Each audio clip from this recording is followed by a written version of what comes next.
Le titre de ce reportage exprime explicitement d'abord qu'il existe un chemin du cannabis jusqu'à l'héroïne, ensuite que ce chemin est celui de l'ensemble des écoliers.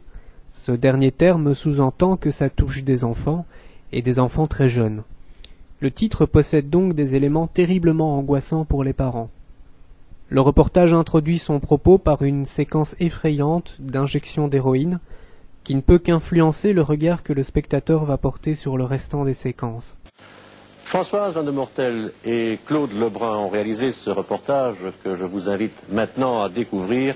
Certaines scènes sont parfois dures à regarder, mais c'est cela aussi la drogue. Voilà qui justifie la diffusion dès le début du reportage d'une très longue scène de préparation et d'injection d'héroïne. Cette séquence vérité fascine par l'intimité de l'acte.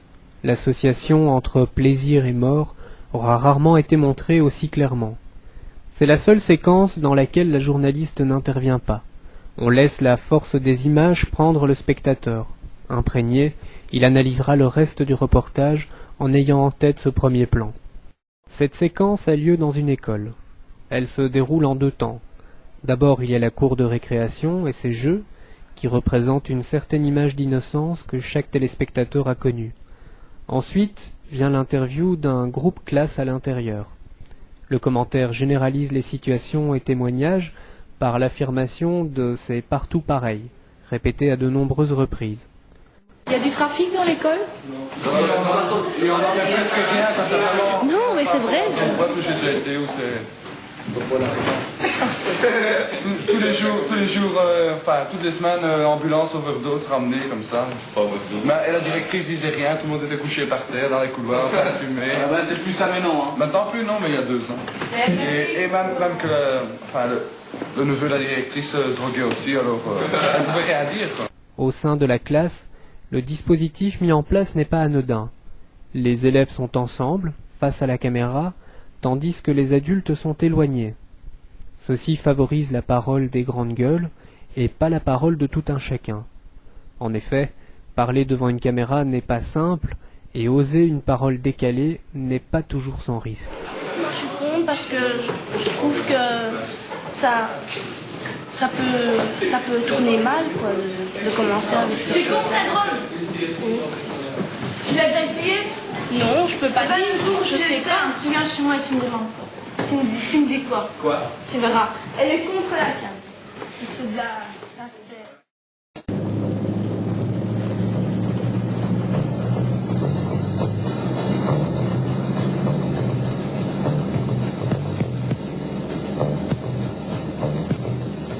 Notre société est mal armée pour combattre le fléau de la drogue.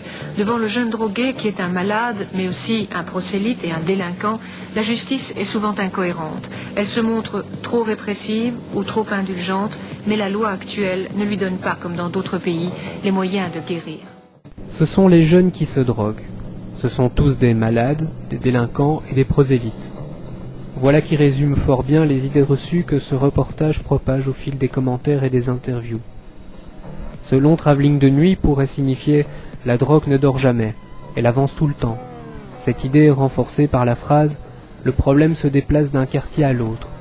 La musique de fond vient ajouter une touche dramatique par un effet de distorsion. Attention donc, la drogue est partout et elle arrivera bientôt chez vous. Pour la journaliste, qui prend du hache prend de l'héros, et ce sur le modèle de qui vole un œuf vole un bœuf. Dès lors, le reportage mélange les produits et parle toujours de la drogue au singulier. Le premier effet, nous venons de le voir, est un effet terriblement angoissant, en tout cas sur les parents. La drogue est partout, les profs et l'école en général ne savent pas faire grand-chose. Des questions comme « que dire à mes enfants ?» ou « comment empêcher qu'ils ne consomment des drogues ?» restent sans réponse. Le reportage ne donne aucune piste pour apaiser l'anxiété qu'il crée. Le phénomène n'est donc pas plus compréhensible après avoir vu le reportage. En résumé, la vision du document ne peut qu'augmenter l'angoisse des parents par « c'est grave, c'est partout, c'est pour tous et il n'y a rien à faire ». D'un autre côté, ce discours pourrait avoir un aspect déculpabilisant, en avançant la thèse que l'origine du problème est ailleurs, soit à l'école ou soit dans un malheureux hasard. Il ne faudrait pas que cette thèse du reportage basée sur le hasard de la toxicomanie, décourage les parents de mettre en place des comportements préventifs, tels que discuter des difficultés de leurs enfants, que cela soit au niveau scolaire, relationnel ou autre.